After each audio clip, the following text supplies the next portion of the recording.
Hey, MTAG, Kyla here. Wanted to talk to you guys today, hopefully help you out just a little bit while this time that we're in might be extending as the weeks go on here. But thought I would help today offer some advice on workouts, how to write one, what they should kind of consist of. I spent 25 years at Division One as a pitching instructor, so for me, I was the pitching coach at a lot of those years and a head coach for most of the other years. And writing pitching workouts was one of the things that I had to do. I've also had the opportunity to spend time with the Chicago Bandits at the pro level. I was their pitching assistant.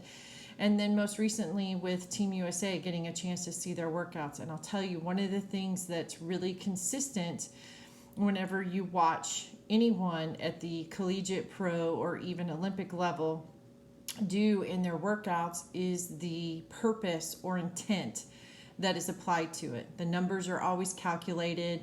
They're very focused on what they're trying to execute and do in their workouts.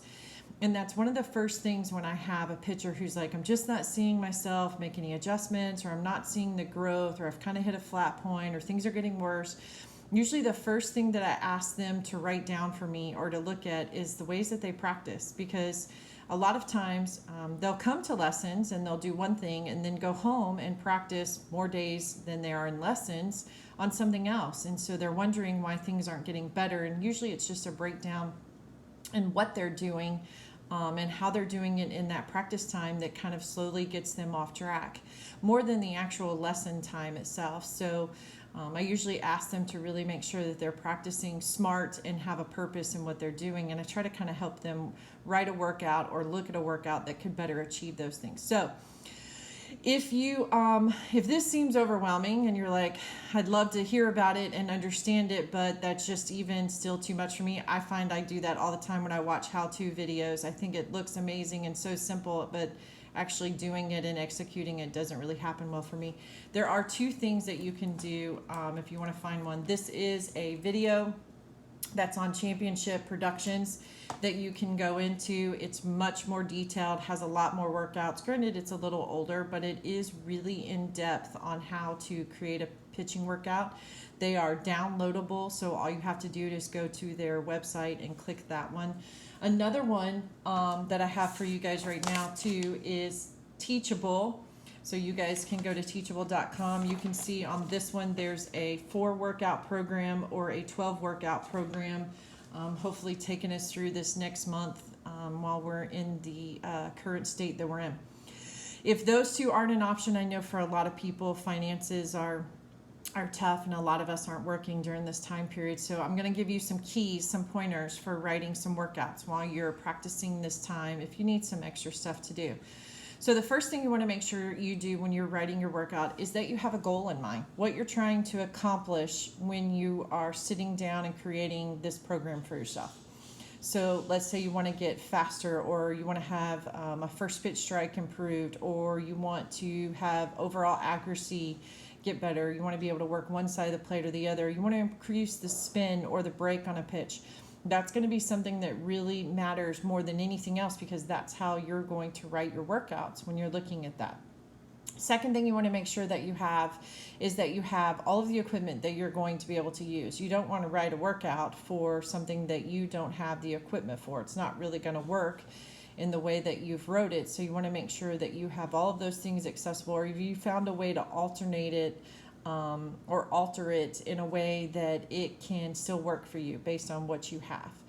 And then you want to look at the amount that you want to throw during that time and the days of week you want to practice. Those are important too, to make sure that we're not overthrowing, but also make sure that we have enough time. The last thing we want to do is write a workout that takes us 2 hours to get through. So we have to make sure we're really clear on the amount that we want to throw so that we don't get into those overuse numbers, that we have the days of week that are possible if it's in a rainy season or a cold season, or you don't have access to a gym or a cage at that time. Writing a 5-day workout doesn't really help you because you won't be able to do that for 5 days. Then you want to divide your workout up into 3 parts: your warm-up part, your workout part, and your conditioning part.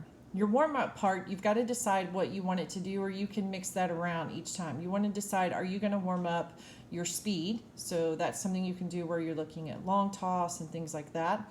Do you want to warm up with spin focus? Do you want to be able to isolate the certain movement of something or your ball axis, or really devote some time into your body positioning so that you can execute the spin? Or exercises. Are you needing to get stronger in your movements? You know, is maybe your shoulder been bothering you and you need to do your shoulder band workout? Do you maybe find that you're not loading and exploding very well off the mound? So you want to work on your hips and your glutes getting stronger, or even activating your core before you get started. There's a lot of different ways you can take that and that one, and a lot of different things you can do, but you want to make sure you've given yourself a warm-up that helps you in the area that you want.